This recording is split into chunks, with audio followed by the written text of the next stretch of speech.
Livro O Lado Sombrio dos Buscadores da Luz, de Deb Fohr. Capítulo 3. O mundo está dentro de nós.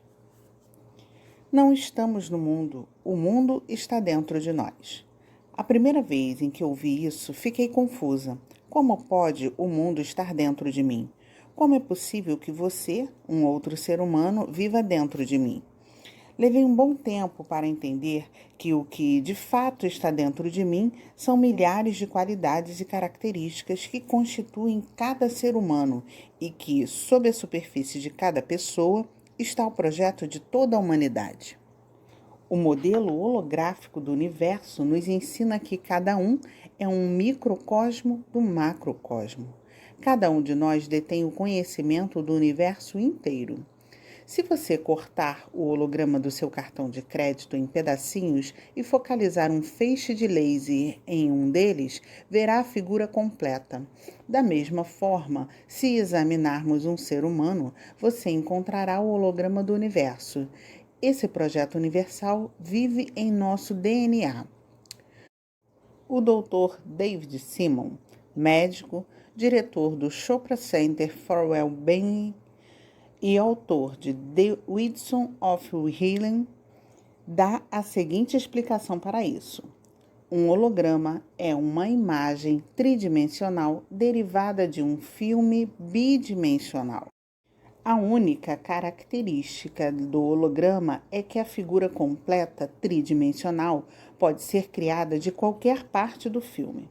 O todo está contido em cada pedaço.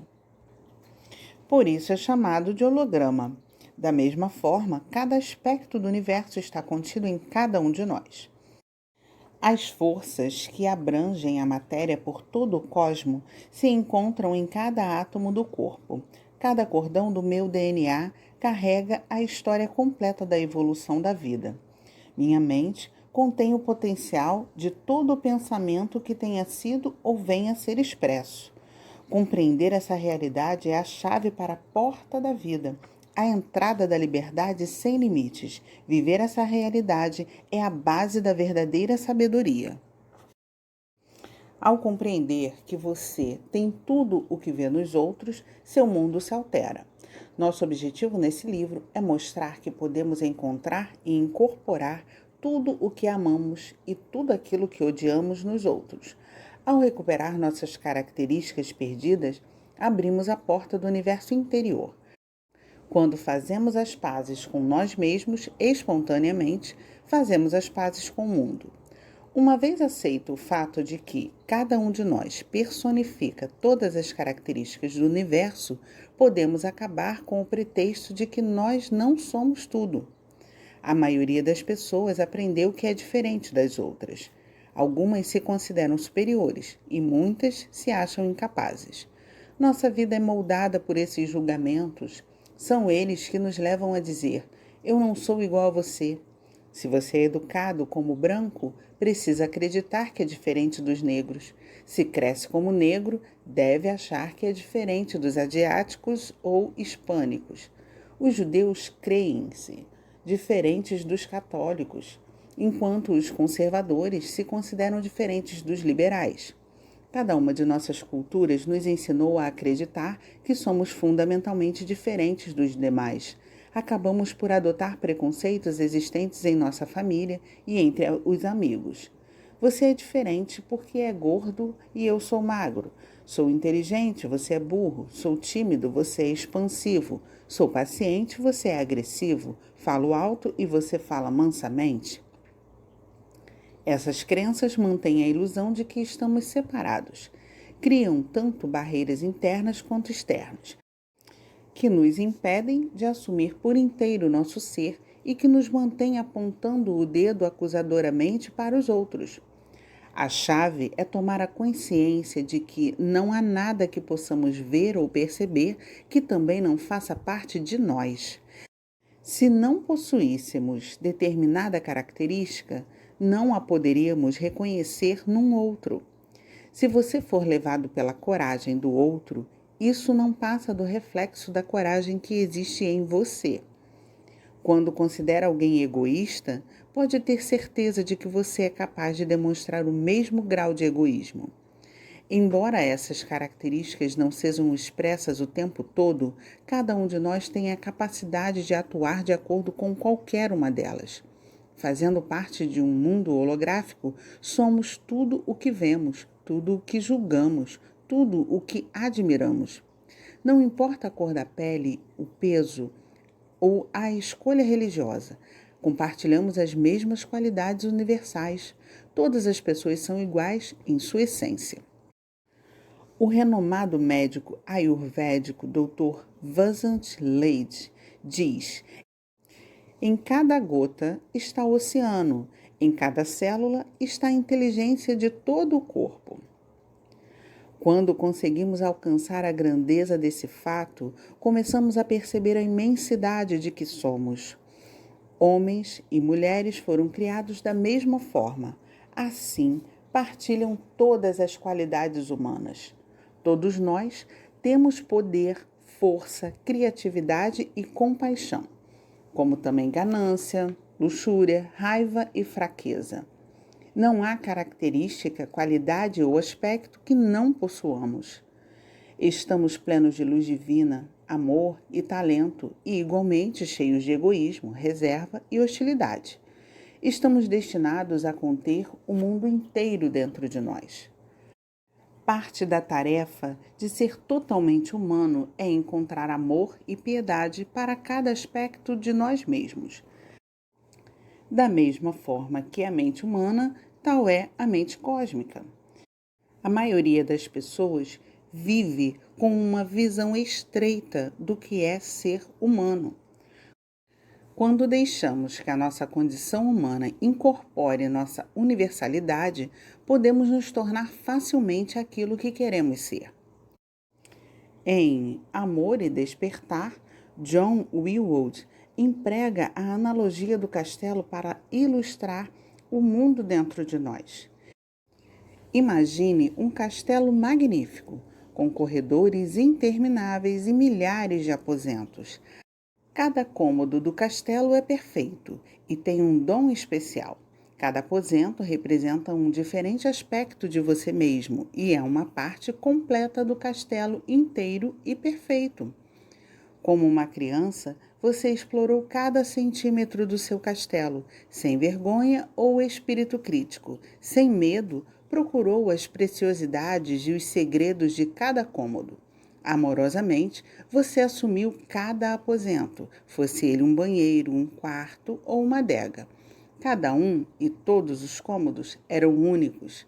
Seu castelo estava cheio de luz, amor e maravilhas. Então, um dia alguém chegou lá e lhe disse que um dos aposentos era imperfeito, que com certeza não pertencia ao seu castelo. Sugeriu-lhe que, se quisesse ter um castelo perfeito, você deveria fechar aquele quarto e trancar a porta. Como desejava ser amado e aceito, você rapidamente fechou o quarto. À medida que o tempo foi passando, mais e mais gente foi até o seu castelo. Todos deram sua opinião sobre os aposentos, de quais gostavam e os que lhes desagradavam. E aos poucos você foi fechando uma porta, depois outra. Seus aposentos maravilhosos foram sendo trancados, ficaram fora do alcance da luz, mergulhados na escuridão. Um ciclo havia começado.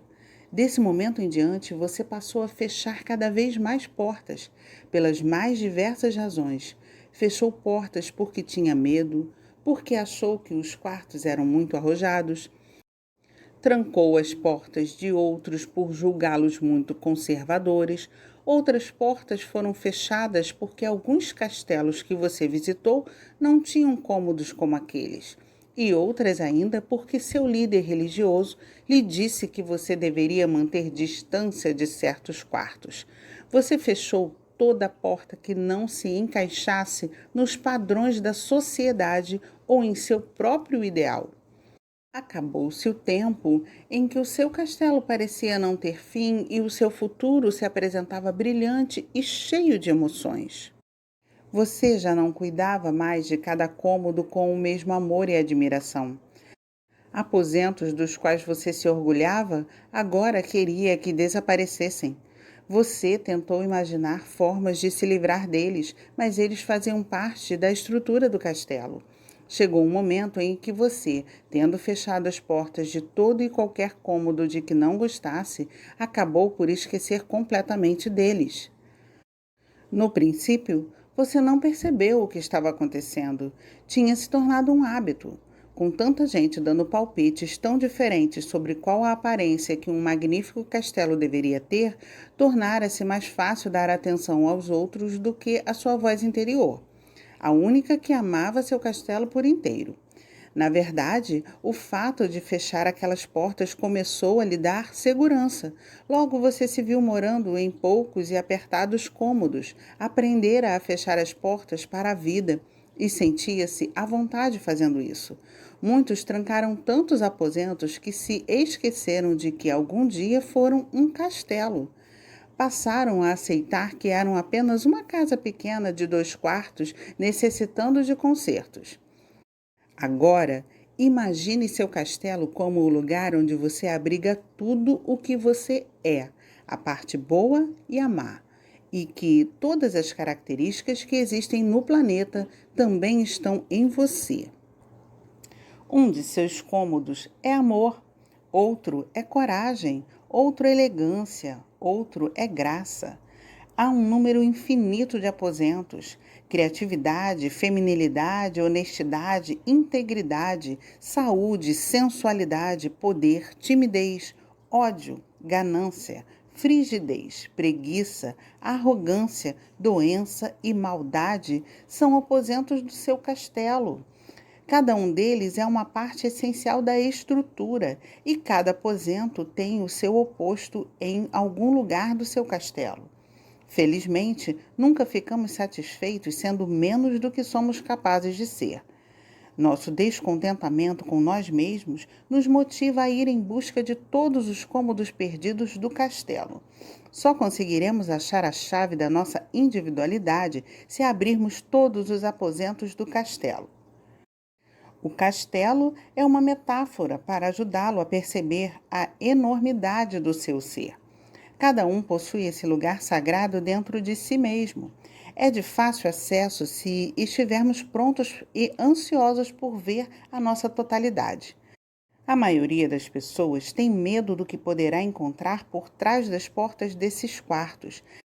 Assim, em vez de partir numa aventura para encontrar nossos eu escondidos, cheio de emoções e maravilhas, conservamo-nos fingindo que os quartos não existem.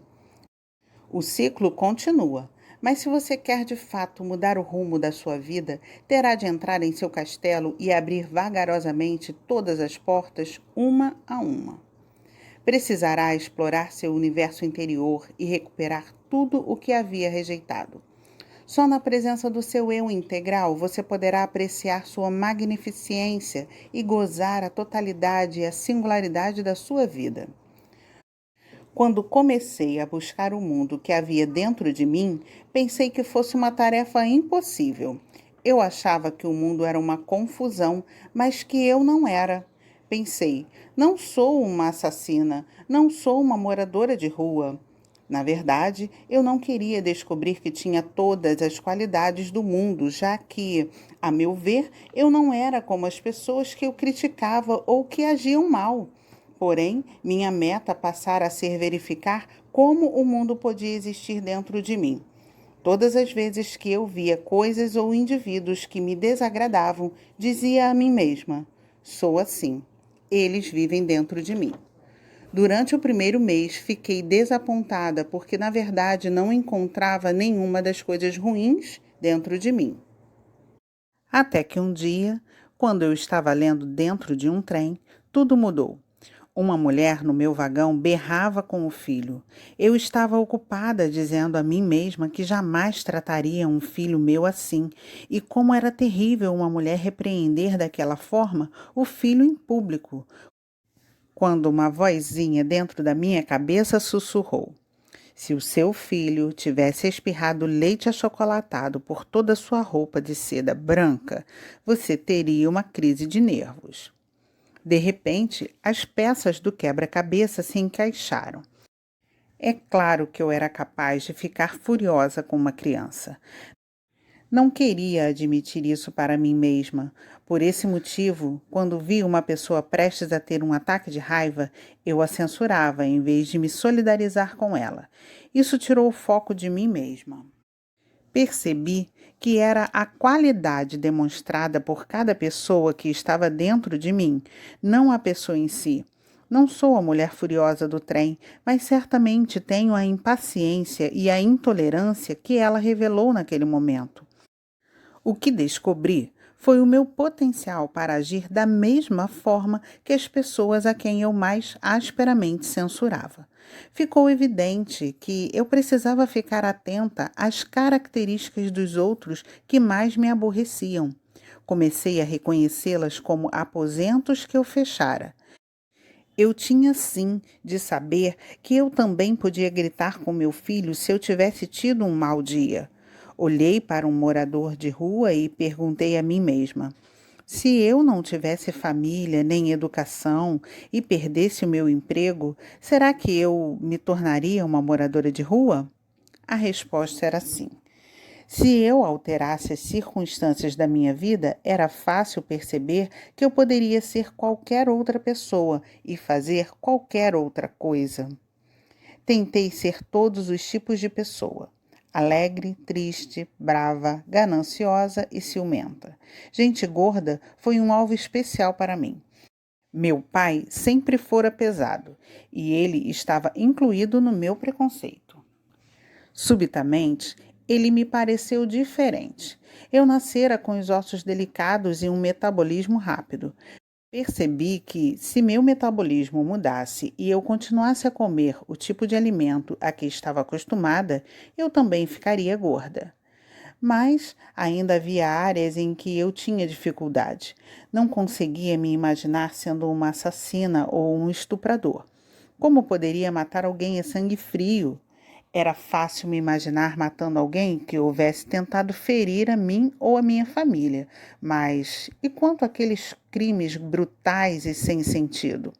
Percebi que não tinha vontade de matar naquele momento. Porém, se tivesse ficado encerrada num cubículo por 14 anos e tivesse sido espancada diariamente, será que eu não teria a capacidade de matar a sangue frio? A resposta era sim. Isso não fez do assassinato um ato aceitável, mas me permitiu ver que eu admitia a possibilidade de ser qualquer pessoa. Daquele dia em diante, quando eu tivesse dificuldade para ser qualquer coisa, eu poderia me desdobrar. Por exemplo, não conseguia ainda me imaginar como uma pedófila. Assim, me perguntava que espécie de pessoa faria sexo com uma criança. Uma pessoa degenerada, terrível, pervertida. Perguntei a mim mesma: eu conseguiria ser uma pessoa degenerada, terrível, pervertida? Eu procurava imaginar as piores circunstâncias que poderiam ter me acontecido quando era criança e concluí que se eu tivesse sofrido maus tratos e sido vítima de estupro quando ainda era uma menina e houvesse vivido sem amor, teria crescido de uma maneira diferente. Tendo passado por aquelas circunstâncias, não haveria como predizer o que eu seria ou não capaz de fazer. Não julgue um homem antes de calçar os sapatos dele. Mesmo assim, para mim era difícil assumir algumas dessas características. Eu precisava encarar a possibilidade de que um demônio morava dentro de mim. Às vezes, a questão não é se você tem um traço de caráter específico no momento, mas se pode chegar a apresentar essa característica sobre diferentes circunstâncias. Tentei me colocar no lugar de todo tipo de pessoa com quem não simpatizava ou quem me causava repulsa. Algumas eram mais difíceis de aceitar, com outras eu levava mais tempo, mas foram muito poucas as que não consegui assumir dentro de mim. Com o passar do tempo, minha voz interior, que passara a vida julgando tudo e todos, silenciou. O silêncio da mente era algo com que eu sonhara durante toda a minha vida, e naquele instante eu sentia essa possibilidade surgir. Percebi que eu só julgava as pessoas quando elas demonstravam um tipo de qualidade que eu não podia aceitar em mim mesma. Se alguém se mostrava muito exibido, passei a não censurá-lo mais, porque já sabia que eu, também, gostava de me sobressair em público. Daí em diante, eu me permitiria ficar irritada e apontar acusadoramente para outra pessoa somente quando me convencesse por completo de que determinado comportamento era inaceitável para mim. Mantenha a mão estendida diante de você e aponte para alguém. Perceba que tem um dedo apontado para outra pessoa e 3 apontando para trás, na sua direção. Isso serve para nos lembrar de que quando estivermos culpando alguém, estamos apenas negando um aspecto de nós mesmos. O processo de esconder e negar partes de mim mesma começou a ficar quase cômico à medida que percebi toda a energia que eu estava usando para não ser um certo tipo de pessoa. Se você não se enxerga como um microcosmo de todo o universo, continuará a viver como um indivíduo isolado. Você olha para fora, em vez de procurar em seu interior as respostas e a direção a seguir, e faz julgamentos sobre o que é bom e o que é mal. Mantenha a ilusão de que você e eu não estamos realmente ligados e permanece escondido atrás de uma máscara para se sentir seguro. Mas, se abranger a totalidade do universo dentro de si mesmo, você vai incorporar a totalidade da raça humana. Recentemente fui ao Colorado para dirigir um seminário para um casal, Mike e Marilyn, e sua empresa de marketing. Quando cheguei à casa deles, saímos, levando os filhos deles para um almoço rápido em que discutiríamos o trabalho de liberação emocional. Durante a refeição, tivemos uma conversa sobre um mundo maravilhoso, onde todos reconheceriam que cada um de nós tem um projeto de todo o universo dentro de si. Mike e Marilyn já estavam familiarizados com a teoria holográfica e se sentiam entusiasmados. No entanto, quando voltamos para o carro depois do almoço, Mike virou-se para mim e disse: "Mas há algumas coisas que sei que não sou." Não me surpreendi. Isso acontece com frequência logo depois que uma pessoa concorda com a ideia de que é tudo. Aconteceu comigo também. Assim, perguntei a Mike: "O que você não é?" Mike respondeu: "Não sou um idiota." Olhei para o espelho retrovisor, por onde Mike olhava diretamente para mim, e lhe disse: "Se você é tudo, também é um idiota." Fez-se um silêncio mortal no carro.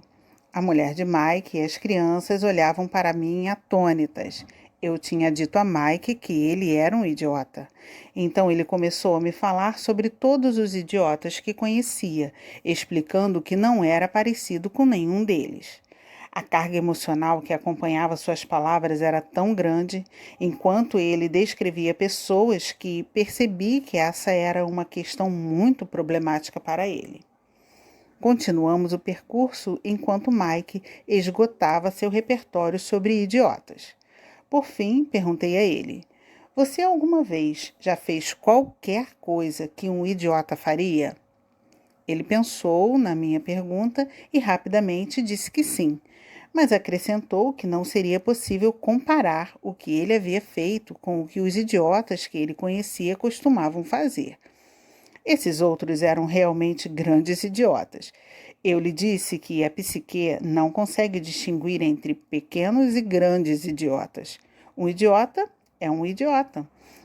Como a palavra idiota tinha tanto peso para ele, perguntei a Mike se ele achava que isso poderia ser um sinal para lhe mostrar alguma coisa. Não preciso dizer que foi um longo passeio. Pedi a Mike que pelo menos considerasse a minha opinião de que ser idiota era um aspecto dele que ele havia rejeitado em determinado momento e que agora tinha uma oportunidade de recuperar. Como ele podia ser tudo menos um idiota? E, de qualquer forma, o que havia de errado em ser um idiota? Perguntei à mulher dele e aos filhos se algum deles se importaria se os chamasse de idiota. Ninguém mais revelou ter problemas com a palavra. Perguntei se eles haviam tido experiências desagradáveis com idiotas. Ninguém teve. Ao chegar em casa, nós nos agasalhamos para sair do carro. Estava 18 graus abaixo de zero e eu nunca estivera num lugar de clima tão frio. Assim, eu fiquei lá, aturdida, tremendo, esperando que a porta da frente fosse aberta. Mike levou alguns minutos remexendo nos bolsos e então começou a procurar as apalpadelas pelo interior do carro. Finalmente, ele olhou para nós e disse: "Quando saímos, acho que fechei a porta deixando as chaves dentro de casa." Depois de um momento de silêncio, perguntei: "Que tipo de gente se trancaria fora de casa a temperatura de 18 graus abaixo de zero?" Todos responderam ao mesmo tempo: "Um idiota." Mike riu e Marilyn acabou encontrando suas chaves. Assim, pudemos entrar na casa. Mais uma vez, o universo ajudou-me no meu trabalho. Depois de ter conseguido me esquentar, sentei-me com Mike para tentarmos identificar o momento em que ele havia decidido não ser um idiota. Ele se lembrava de ter feito alguma coisa boba quando era criança e de os outros terem rido disso. Naquele momento, jurou a si mesmo que isso nunca mais aconteceria. Ele fechou um cômodo do seu castelo porque achou que era ruim. Como Gunther Bernard disse com tanta propriedade, nós escolhemos esquecer quem somos e depois esquecer que esquecemos. Alguns aspectos nossos que escondemos de nós mesmos, como é o caso de Mike, que recusava seu lado idiota, têm um poder de influência particular na nossa realidade presente. Têm a vida própria e estão sempre tentando chamar nossa atenção para serem aceitos e integrados ao nosso eu. Inconscientemente, Mike procurou se rodear de idiotas para dessa forma poder viver essa parte de si mesmo que renegara.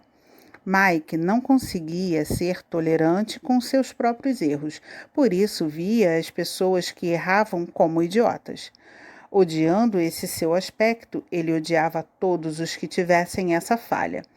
Isso influenciava a maneira como ele tratava os colegas no trabalho. Os empregados o consideravam uma pessoa difícil e, às vezes, irracional. Sugeria a Mike que esse aspecto que ele rejeitava em si mesmo, chamado por ele de idiota, tinha seus benefícios. Pedi-lhe para fechar os olhos e me dizer a primeira palavra que lhe viesse à mente quando eu perguntasse qual era o benefício correspondente à idiotice. Ele respondeu: determinação. Como Mike não queria ser considerado um idiota, ele havia se esforçado muito na escola e se tornara um bom estudante. Fora para a faculdade e chegara ao mestrado, tornando-se finalmente um contador. Ele trabalhava muito para atingir o topo de sua carreira e se mantinha a par das notícias locais e mundiais, como se espera de toda pessoa educada. Mike estava meio chocado com o que dissera. Perguntei-lhe se, já que o aspecto idiota tinha dado a ele toda a determinação para chegar aonde chegara na vida, ele não gostaria de perdoar e assumir essa faceta de si mesmo. Hesitando um pouco, ele disse que sim, embora precisasse de um pouco de tempo para digerir nossa conversa. No dia seguinte, Mike parecia mais jovem e mais animado. Não tinha certeza ainda de que assumir e amar esse aspecto que ele chamara de idiota seria a melhor coisa a fazer, já que levara quase 40 anos negando isso. Mas depois de uma longa conversa, ele percebeu que, por não ter assumido essa parte de si mesmo, atraíra para sua vida muitas pessoas que realmente agiam como idiotas. Expliquei-lhe que isso é uma lei espiritual, que o universo sempre nos guia de volta para incorporarmos a totalidade de nós mesmos. Atraímos todos aqueles e tudo aquilo que depreciamos para espelhar os aspectos que nos pertencem e dos quais nos esquecemos. Cada aspecto de nós precisa de compreensão e piedade. Se não estivermos dispostos a nos conceder esses sentimentos, como podemos esperar que o mundo se comporte de maneira diferente? Assim como nós somos, também é o universo. O amor que cada um dedica a si próprio precisa mergulhar em cada nível de nosso ser e nutri-lo. Há aqueles que amam seu eu interior, mas são incapazes de olhar num espelho por mais de 1 minuto para verificar a própria aparência. Outros gastam tempo e dinheiro com seu exterior e acabam odiando o que fica por dentro. Chegou a hora de trazer todo o seu ser para a luz. Só assim você poderá escolher conscientemente a mudança de cada área de sua vida interior e exterior. Esse é o momento para você se tornar seu próprio ídolo. Cada parte do seu ser tem uma coisa para lhe dar.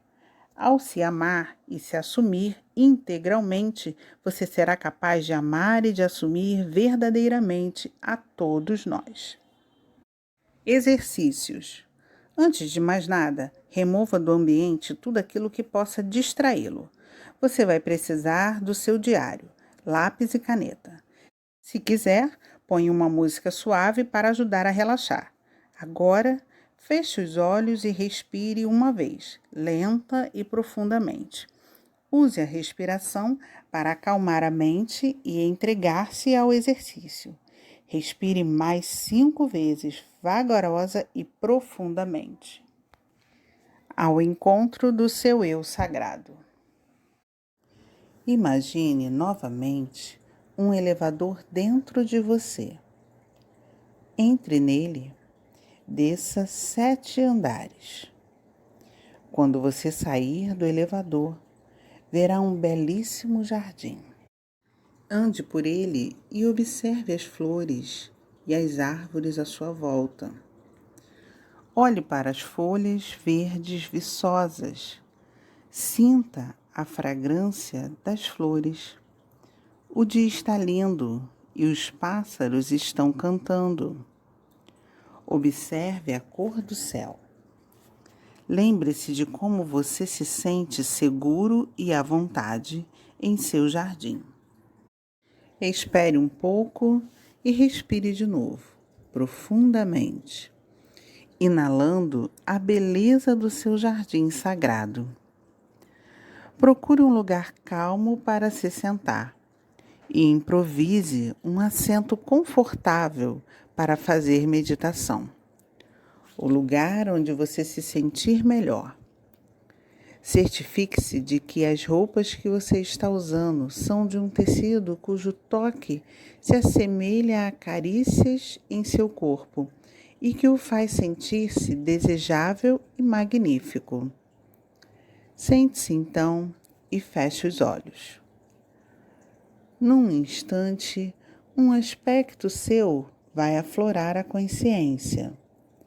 Esse aspecto será você em sua melhor forma. Será você em sua totalidade, cheio de amor e piedade, com força e poder. Esse aspecto é o seu eu sagrado. Convide esse ser magnífico para penetrar completamente na sua consciência.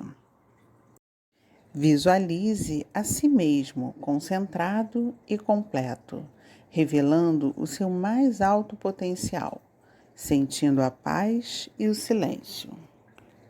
Agora, peça a seu eu sagrado que se sente próximo a você. Pegue na mão dele e olhe-o bem dentro dos olhos. Pergunte-lhe se ele estará lá para guiá-lo e protegê-lo durante a semana. Pergunte-lhe então o que você precisa fazer para abrir seu coração e deixar sair qualquer resíduo emocional, antigo e nocivo que você esteja carregando. Agora, abrace esse seu aspecto sagrado. Agradeça-lhe por ter vindo vê-lo e prometa-lhe que voltará com frequência a visitá-lo e ao seu jardim. Abra os olhos e registre no diário a sua experiência. O que viu? Qual era a aparência do jardim? Como você estava e como se sentiu? Com que se parecia o seu eu sagrado? O que ele tinha a dizer? Vá devagar. Quanto mais você escrever, mais sabedoria se expressará por seu intermédio. Pegue uma folha de papel e desenhe a figura do seu eu sagrado. Não se preocupe com a aparência do desenho. Você não está participando de nenhum concurso. Fique pelo menos 5 minutos desenhando. Segundo exercício: o encontro com a sua sombra. Feche os olhos e respire 5 vezes, devagar e profundamente. Quando estiver na 5ª respiração, retenha o fôlego tanto tempo quanto for confortável para você e então solte o ar bem devagar. Use a respiração para acalmar a mente e mergulhar fundo na sua consciência. Imagine-se no elevador e desça 7 andares. Quando abrir a porta, você estará num lugar muito escuro e lúgubre. Imagine as piores circunstâncias possíveis. Observe os cheiros, a poluição, o lixo por toda parte.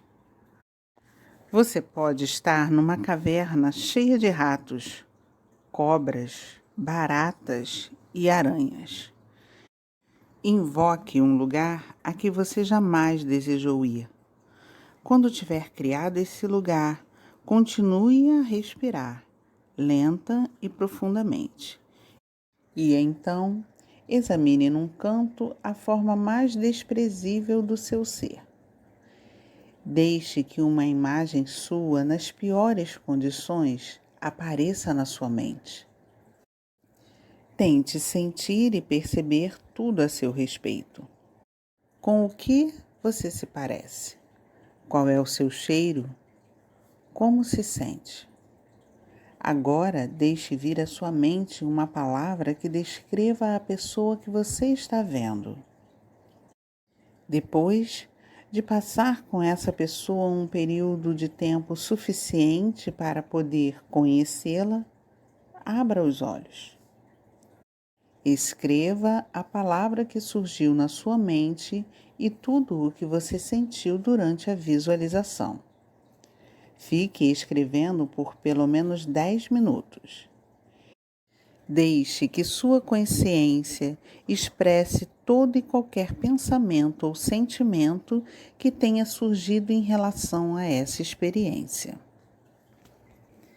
Terceiro exercício: o eu sagrado abraça o eu sombra. Feche os olhos e volte ao seu jardim sagrado. Crie um ambiente seguro, consagrado para fazer seus exercícios. Use de novo a respiração para acalmar a mente e mergulhar profundamente na sua consciência. Tome seu elevador interior para descer os 7 andares e chegar no seu jardim. Caminhe por ele, admirando sua beleza. Quando sentir a confortadora presença que o cerca, procure um lugar para fazer sua meditação. Assim que estiver confortavelmente instalado e se sentir seguro, projete a imagem do seu eu sagrado. Imagine que está se aquecendo em toda a sua luz. Quando a imagem estiver pronta, invoque o aspecto escuro e sombrio do seu eu. Peça ao seu lado sagrado para abraçar a sombra do seu eu. Deixe que a parte amorosa e bela segure em seus braços a outra parte assustadora, escura e desagradável. Diga a esse aspecto sombrio de você mesmo que ele está em segurança e que você vai passar um tempo trabalhando para compreendê-lo e aprender a amá-lo. Leve tanto tempo quanto necessitar e não fique desapontado se sua sombra não deixar que você a abrace. Prossiga e tente todos os dias até que ela o permita. Frequentemente, nossa resistência surge na visualização. Assim, depois de 10 minutos ou mais, despeça-se de seus dois aspectos e volte ao seu quarto. Pegue a folha de papel e alguns lápis e desenhe sua experiência. Permaneça fazendo isso por cerca de 5 minutos. Quando acabar, escreva em seu diário sobre a meditação e a experiência com os desenhos durante pelo menos 10 minutos. Livro O Lado Sombrio dos Buscadores da Luz, de Debbie Ford. Capítulo 4. A recuperação de nós mesmos. A projeção é um fenômeno fascinante, que a grande maioria das escolas deixa de ensinar aos estudantes. É uma transferência involuntária do nosso próprio comportamento para outras pessoas, dando-nos a impressão de que determinadas características estão presentes nos outros. Quando sofremos de ansiedade no que diz respeito às nossas emoções ou a partes inaceitáveis da nossa personalidade, atribuímos esses aspectos, como um mecanismo de defesa, a objetos exteriores a nós ou a outras pessoas. Quando somos intolerantes com as outras pessoas, por exemplo, estamos inclinados a atribuir os nossos sentimentos de inferioridade a elas. Evidentemente, há sempre um gancho que favorece nossa projeção. Alguma qualidade imperfeita em outra pessoa ativa uma parte de nós mesmos que quer nossa atenção. Dessa forma, tudo o que não assumimos em relação a nós mesmos, projetamos em outras pessoas. Só percebemos aquilo que somos. Gosto de pensar nisso em termos de energia. Imagine que existam 100 diferentes tomadas de luz em seu peito. Cada tomada representa uma qualidade diferente. As que nós conhecemos são envolvidas por uma chapa de proteção. Estão seguras, nenhuma eletricidade vai escapar dali. Mas as qualidades que não consideramos boas, que ainda não assumimos, têm uma carga. Assim, quando surgem outras pessoas que representam uma dessas qualidades, elas se conectam diretamente a nós. Por exemplo, se negarmos nossa raiva ou nos sentirmos mal com ela, atrairemos gente zangada para a nossa vida. Abafaremos nossos próprios sentimentos de raiva e criticaremos as pessoas que consideramos coléricas. Já que mentimos para nós mesmos sobre nossos sentimentos, o único meio de encontrá-los é vê-los nos outros. As outras pessoas refletem as emoções e os sentimentos que escondemos, o que nos permite reconhecê-los e recuperá-los. Instintivamente, nós recuamos diante de nossas projeções negativas. É mais fácil examinar aquilo que nos atrai do que aquilo que nos causa aversão. Se fico aborrecido com a sua arrogância, é porque não estou assumindo a minha própria. Isso também é arrogância, que agora estou demonstrando sem perceber, ou a arrogância que renego, a qual serei capaz de demonstrar no futuro. Se fico aborrecido com arrogância, preciso examinar bem de perto todos os recantos da minha vida e me perguntar o seguinte: no passado, quando fui arrogante? Estou sendo arrogante neste momento? Pode acontecer que eu me comporte como um arrogante no futuro? Com certeza eu estaria sendo arrogante se respondesse não a essas perguntas, sem me examinar com cuidado ou sem perguntar a outras pessoas se alguma vez me viram agindo com arrogância.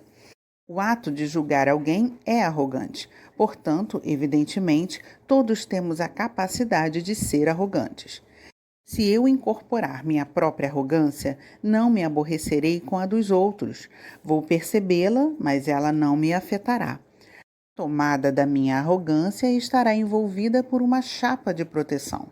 Só quando você mente para si mesmo ou odeia alguma característica sua é que recebe uma carga emocional originada do comportamento de outra pessoa. Quando comecei a coordenar seminários, fiquei petrificada. Permaneceria todas as semanas diante de um grupo e tentaria desesperadamente ser eu mesma. Com medo de que não gostassem de mim, trabalhei com afinco para ser autêntica. Os seminários que eu coordenava na época eram em Oakland, Califórnia, e a cada 3 participantes, 2 eram negros. Eu estava emocionada com a perspectiva de fazer parte de uma nova comunidade e havia me comprometido a apoiar os participantes na busca para atingir seus objetivos. Quando comecei a apresentar meu terceiro seminário, uma mulher se levantou e, com agressividade na voz, começou a falar. Tão logo Arlene abriu a boca, sentimentos muito fortes começaram a brotar do fundo de mim mesma. Era muito difícil ouvir o que aquela mulher dizia, porque eu estava ocupada demais sentindo raiva. Pensei que, se tudo o que essa mulher pretendia era me criar dificuldades, ela deveria sentar-se e calar a boca. Não era comum eu me surpreender reagindo a um participante. Fui para casa aborrecida e tentei incorporar a mim mesma as características que vira naquela mulher: grosseria, raiva, agressividade e mesquinharia. Durante as 4 semanas seguintes, todas as vezes em que eu coordenava uma sessão, Arlene se levantava. E seu tom variava entre condescendente e um pouco rude. Percebi que eu estava perdendo muito meu tempo livre tentando imaginar por que essa mulher me aborrecia tanto. Nada do que eu fizesse me impedia de continuar julgando-a. Certo dia, sentindo-me derrotada, telefonei para uma mulher que também estava no seminário e com quem eu já trabalhara e lhe perguntei por que Arlene me detestava. Susan respondeu: Deb, não se preocupe com ela. Ela não passa de uma racista. Desliguei o telefone, sentindo-me fraca e nauseada. Rapidamente disse a mim mesma: não sou racista. Tratei de trazer à memória as lembranças de infância de amigos negros que fizeram parte da minha vida. Lembrei-me de lhes haver ensinado natação e de ter competido com eles. Pensei em meu pai e em como ele lutou pelos direitos civis. Ele foi o primeiro advogado a ter um sócio negro na Flórida. Eu tinha certeza de que ele não era racista. Naquela noite, deitada na cama e pensando sobre a próxima sessão do meu seminário, eu ainda ouvia as palavras de Susan. Ela não passa de uma racista. Essas palavras não paravam de soar em meus ouvidos. Quando eu estava quase conseguindo dormir, ouvi uma voz dentro da minha cabeça perguntando: o que você pensou da Arlene na primeira vez em que ela se levantou e criou dificuldades para você? De repente, senti uma pressão no peito e tive medo do pior. O que eu me lembrei de ter pensado na hora foi: você, sua cadela preta idiota. Essas palavras ressoaram pelo meu corpo. Pensei: não pode ser, não sou racista, não poderia ter tido esse pensamento, nem sequer a intenção disso.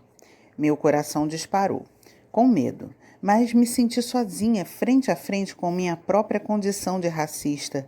Essa era minha sombra. Chorei de vergonha durante horas, com uma profunda sensação de que havia traído todos os meus amigos de Oakland que tinham me amado e confiado em mim. Não importava o que eu fizesse, continuava incapaz de aceitar. Sou racista. Tudo o que eu acreditara sobre possuir todas as características voou pela janela. Passei horas em frente de um espelho dizendo: sou racista, tentando aceitar essa parte de mim mesma em busca de um bem-estar. Quanto mais eu repetia aquelas palavras, mais fácil aquilo ia se tornando. Sabendo que naquelas palavras havia um benefício correspondente, comecei a procurar por ele. Lembrei-me, então, de meu pai falando interminavelmente sobre direitos iguais e de como nenhum de nós podia se ausentar enquanto não entendêssemos que éramos todos iguais. Essa paixão de meu pai se tornou a minha própria paixão. Percebi que o fato de não querer ser racista fizera com que eu me esforçasse para fazer muitas amizades com negros. Também me transmitiu a necessidade de apoiar aqueles que eram discriminados. À época em que tudo isso acontecia, eu estava empenhada em levantar fundos para uma organização chamada Possibilidades Dentro da Prisão, que auxiliava presos primários a modificar suas vidas. Quando finalmente incorporei a ideia de ser racista, senti como se tivesse tirado de cima de mim um peso enorme que estava me asfixiando. Na noite seguinte, fui para o meu seminário sentindo-me completa e cheia de esperanças. No meio da atividade, Arlene levantou a mão, como fizera durante toda a semana. Hesitando um pouco, chamei-a para falar. Estávamos conversando sobre o próximo seminário da comunidade, portanto, eu estava particularmente preocupada com o que ela poderia dizer. Eu queria que todos continuassem a participar. Quando Arlene se levantou, sorriu e disse: "Esse é um grande seminário." E então ela descreveu para nós sua experiência de ruptura. Quando Arlene se sentou, eu me sentia em estado de choque. Enquanto voltava para casa, eu ia pensando na drástica mudança de comportamento de Arlene. Não queria ficar muito animada, por isso decidi esperar e ver como as coisas iriam ocorrer na semana seguinte. Chegou a semana seguinte e, à medida que o seminário progredia, eu esperava que Arlene levantasse a mão. Quando ela se levantou, declarou mais uma vez que o seminário estava provocando profundas mudanças em sua vida e depois reconheceu meu apoio e comprometimento com a comunidade de Oakland. No fim daquela noite, fiquei ali para conversar com diversas pessoas. Com o canto dos olhos, eu podia ver Arlene por perto, conversando com alguns amigos. Virei-me para ela e, olhando-a diretamente nos olhos, perguntei-lhe: "O que aconteceu?" Ela devolveu meu olhar e disse: "Sei. Na semana passada, quando entrei no salão, simplesmente fiquei gostando muito de você." Essa experiência mudou minha vida e me provou para sempre que uma vez que você incorpore determinada característica, outras pessoas que sejam portadoras da mesma características já não poderão mais se ligar em você para recarregar-se. Então, elas ficam livres para conhecer você e você livre para conhecê-las. Ken Wilber faz uma grande distinção no livro Encontrando a Sombra.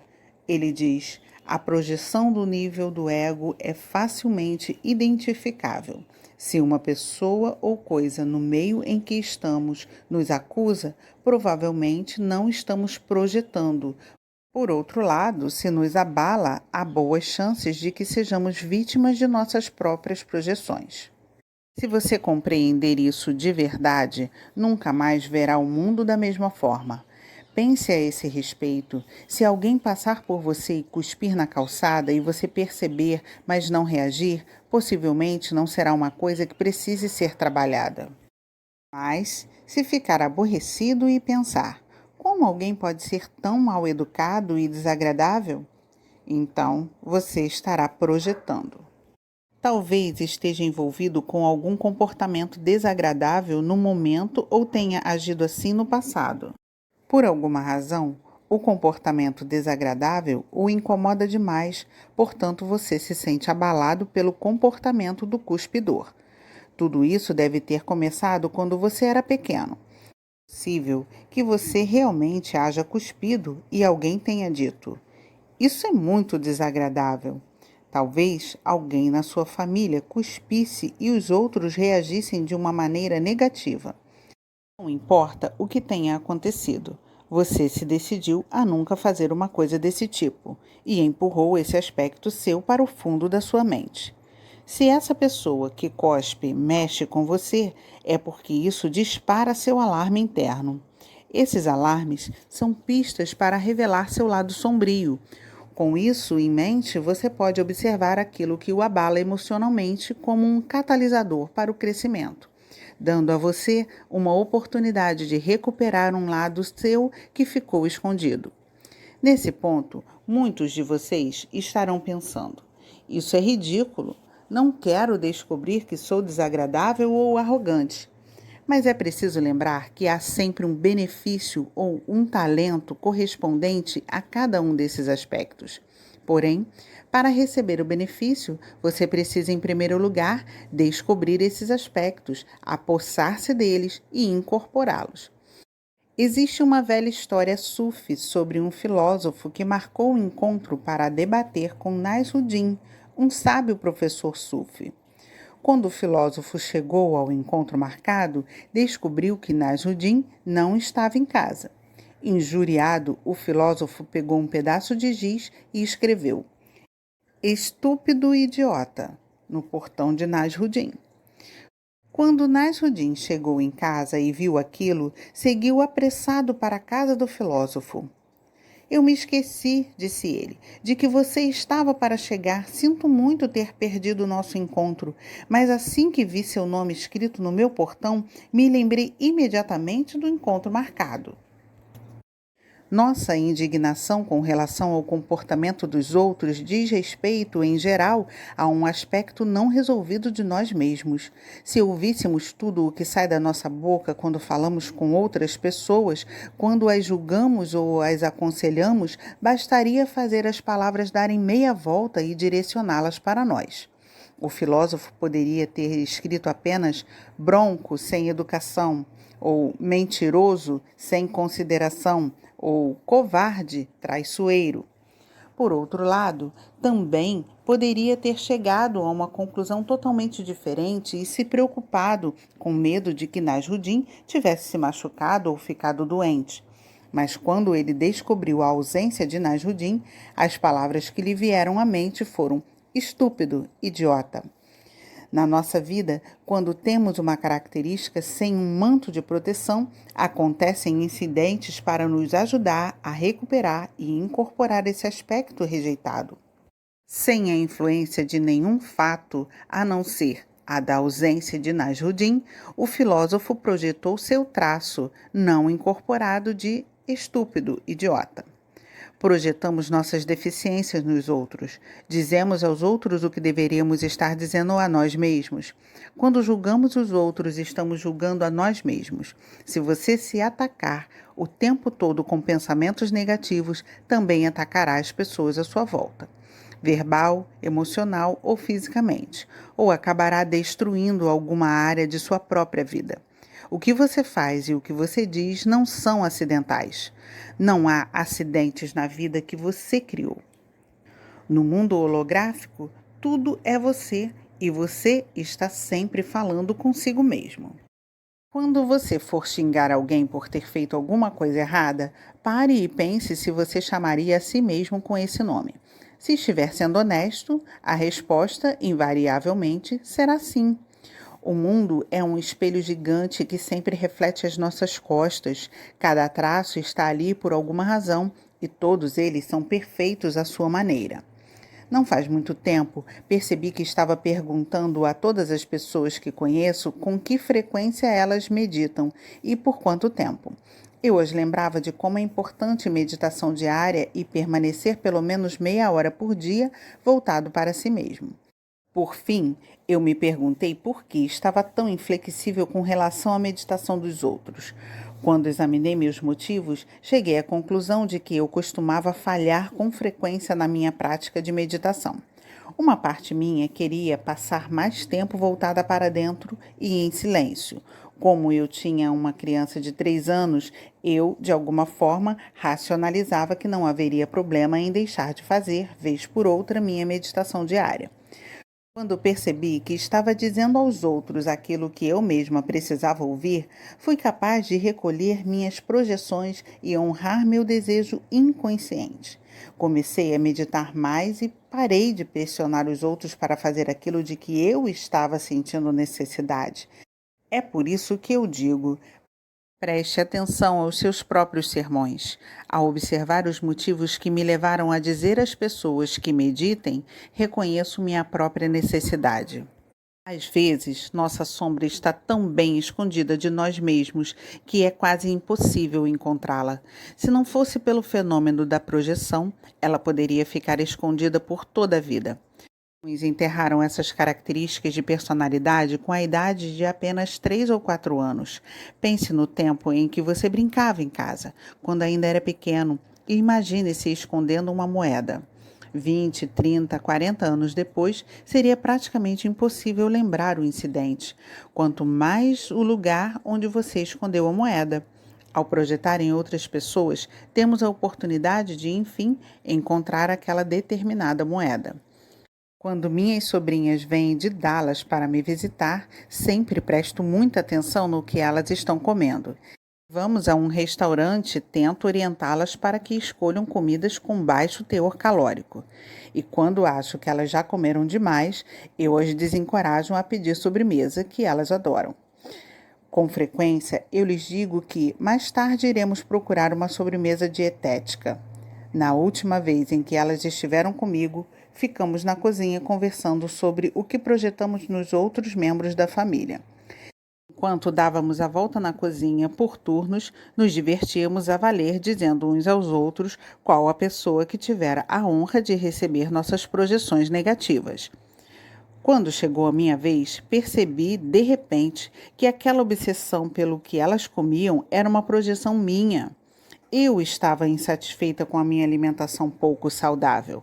Assim, sempre que elas vinham à cidade, eu fazia de conta que não havia nada de errado comigo e que estava tudo errado com elas. Sou magra e alta, por isso posso fingir que como bem, mesmo quando não o faço. Mas logo que percebi que o problema não era com elas e sim comigo, consegui lidar com o fato real. Isso me permitiu ter uma relação melhor com minhas sobrinhas. De repente, o que elas comiam passou a não ter a menor importância. Podíamos apenas sair e gozar a companhia umas das outras. Você não deve olhar apenas para as áreas de sua vida que julga não estarem funcionando. Você quer descobrir todos os lugares em que se sente frustrada. Um ponto em que sempre procuro traços ocultos de caráter é quando a pessoa tenta desesperadamente evitar ser como sua mãe ou como seu pai em algum aspecto. Se sua mãe era muito severa, você precisa ser permissiva.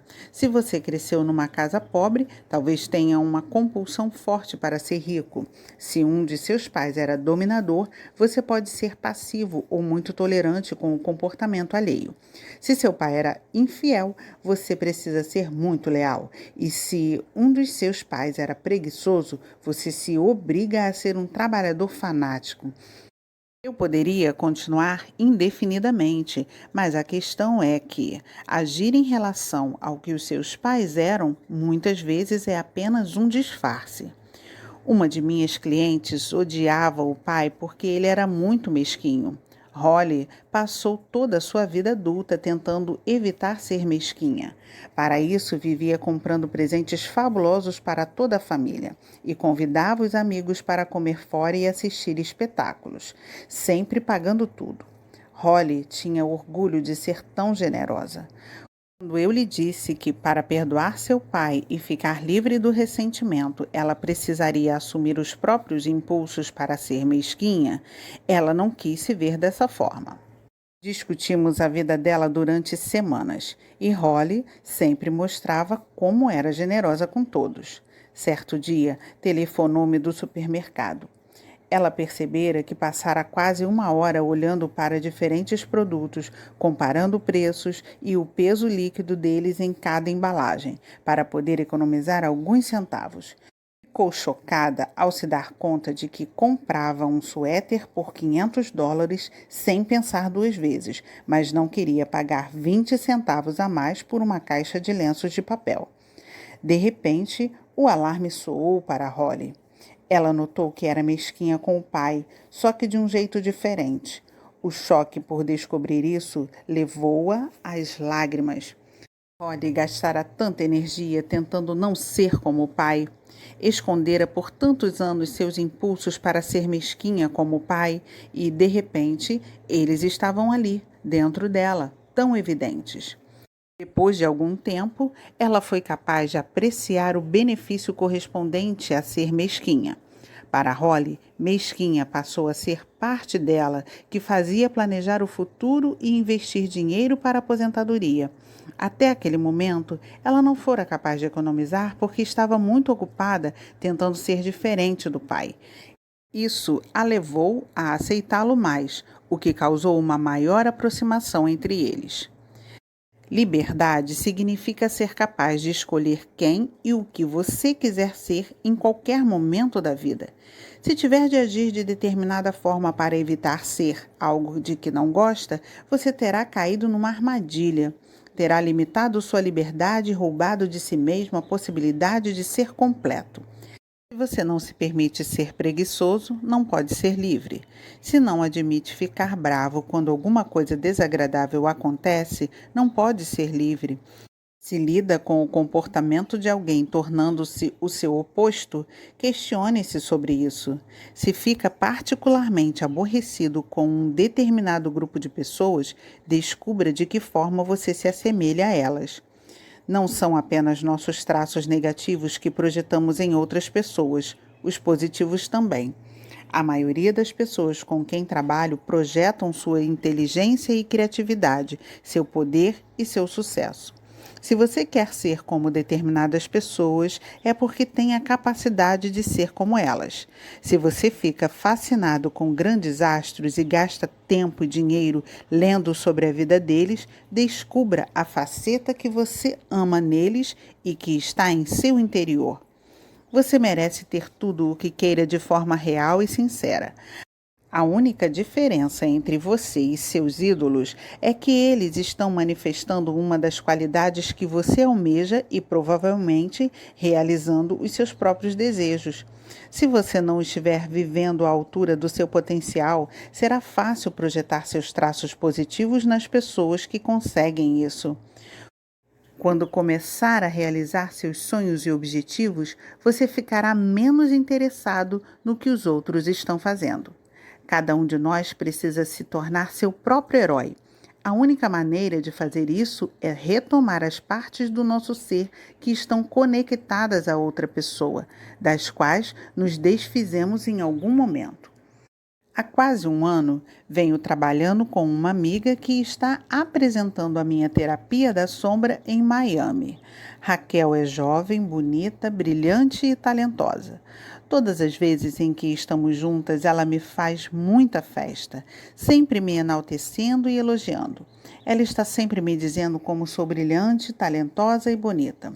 Embora eu saiba que Raquel realmente gosta de mim e me respeita, também sei que ela está projetando seu brilhantismo, seu talento e sua beleza em mim. Profundamente ciente do processo de projeção, resisti à sua obsessão. Em vez disso, orientei-a no sentido de recuperar o brilhantismo, a beleza e o talento que ela havia rejeitado. Depois de muitas conversas, ficou evidente que Raquel acreditava que eu possuía algumas qualidades que lhe faltavam. Assegurando a ela que isso não era verdade, pedi-lhe que procurasse e nomeasse as características que ela atribuía a mim. Sabemos que está ocorrendo uma projeção quando alguém se sente emocionalmente abalado pelo comportamento negativo ou positivo de outra pessoa. Neste caso, Raquel se deixou impressionar pelos meus traços positivos. Ela está vendo em mim sua própria capacidade. Eu sou o espelho dela, já que ela ainda não vive a totalidade do seu potencial, só consegue ver a luz da sua sombra através de mim. Isso deixa Raquel numa posição difícil. Se eu a abandonar, essas partes dela vão desaparecer. Voltarão para a escuridão até que ela encontre outra pessoa para projetá-las. As qualidades minhas que mexem com Raquel são apenas uma imagem daquilo que é possível para ela mesma. Enquanto negarmos a existência de certos traços em nós mesmos, continuaremos a perpetuar o mito de que os outros têm alguma coisa que nós não possuímos. Ao admirar alguém, temos a oportunidade de descobrir um novo aspecto. Precisamos recuperar tanto nossas projeções positivas quanto as negativas. Devemos retirar as tomadas que ligamos nos outros, revertê-las e ligá-las em nós mesmos. Até que sejamos capazes de recuperar nossas projeções, fica impossível para nós perceber todo o nosso potencial e viver a totalidade do que realmente somos. Se me sinto atraída pela coragem de Martin Luther King, é apenas porque percebo o quanto de coragem consigo demonstrar em minha vida. Se me sinto atraída pela influência de Oprah Winfrey, é porque estou vendo quanta influência sou capaz de exercer em minha vida. A maioria das pessoas projeta sua grandeza.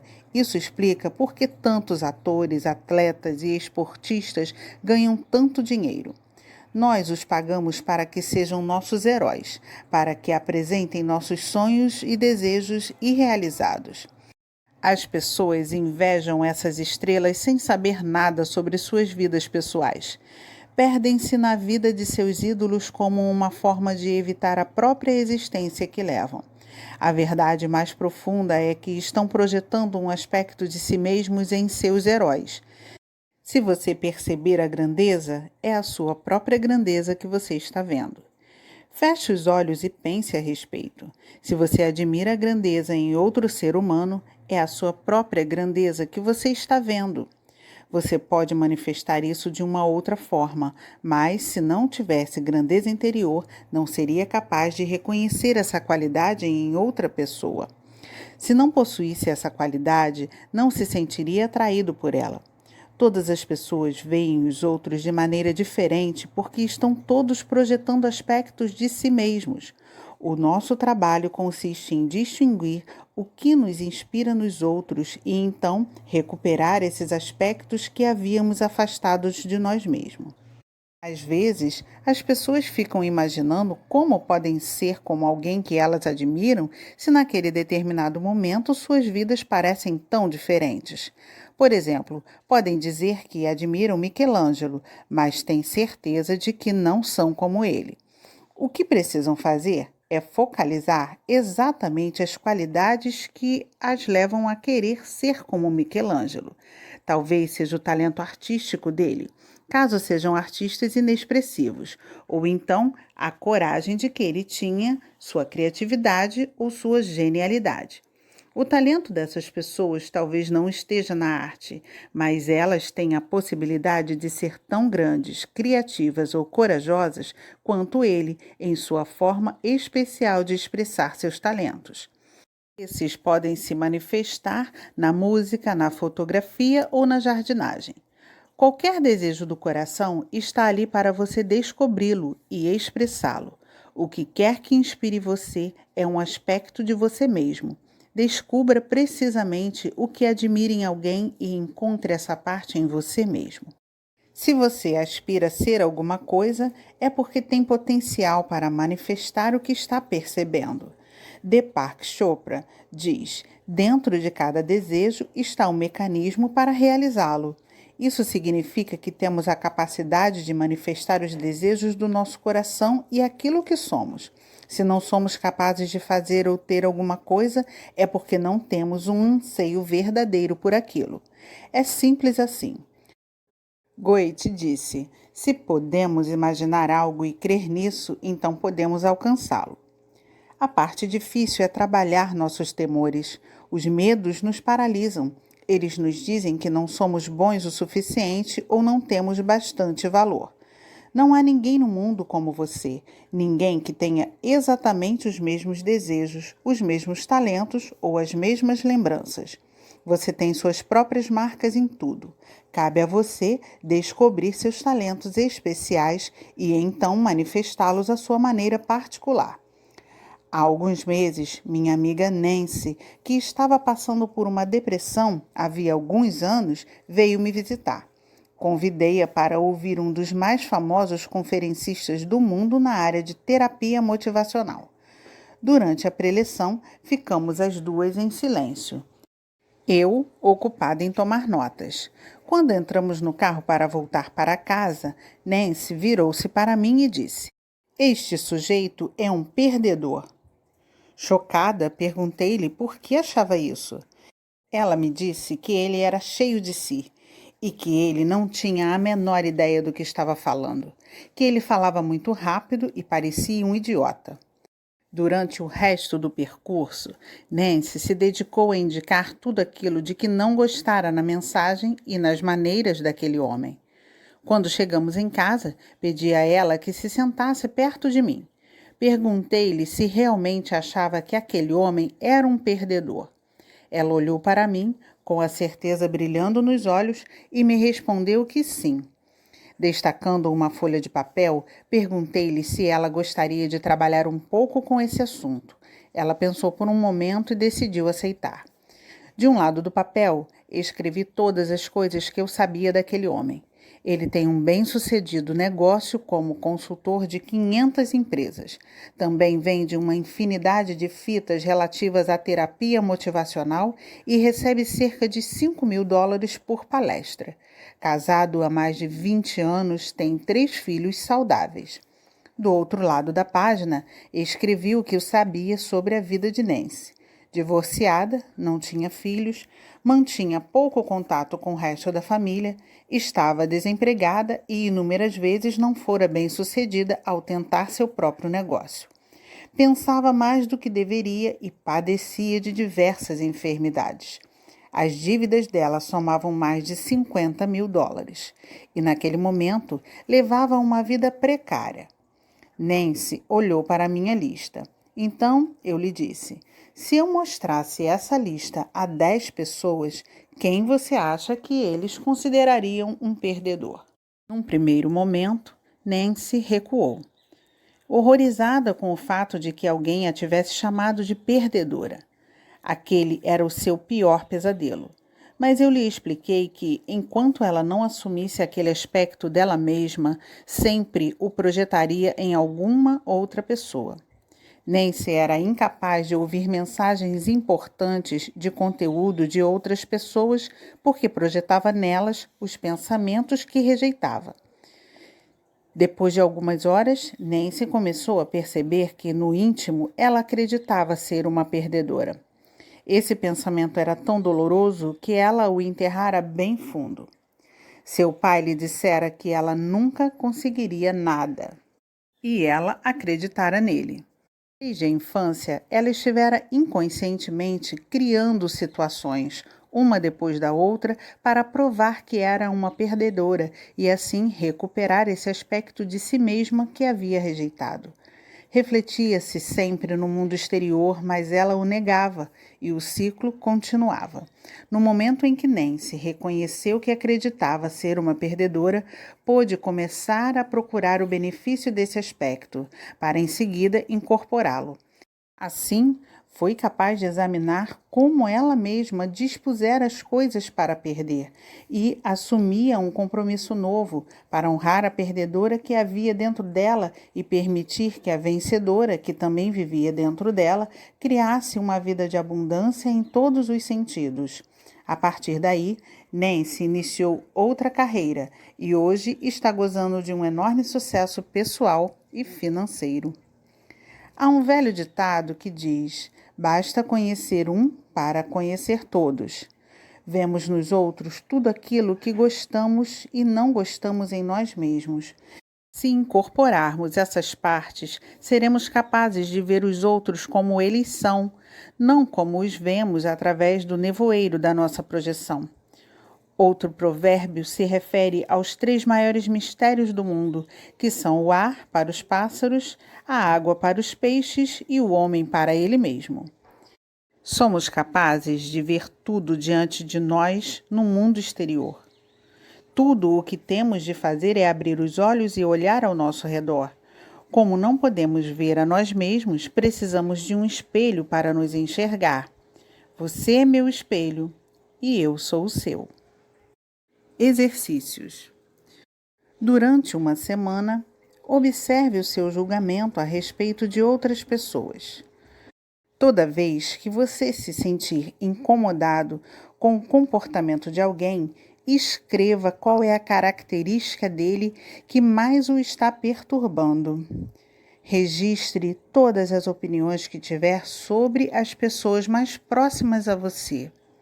Inclua seus amigos, familiares e colegas de trabalho. Essa lista marca o início da descoberta de seus aspectos ocultos. Você vai consultá-la quando começar o processo de reconhecimento e apropriação da sua sombra. Segundo exercício. Faça uma lista dos conselhos que dá a outras pessoas. O que você está dizendo aos outros para fazer a vida deles melhor? Reflita se o conselho que está dando a eles não é exatamente um conselho para você mesmo. Algumas vezes dizemos a outras pessoas o que elas devem fazer para nos relembrar daquilo que precisamos fazer. Imagine que seus conselhos para os outros podem ser um meio de lembrar a você mesmo.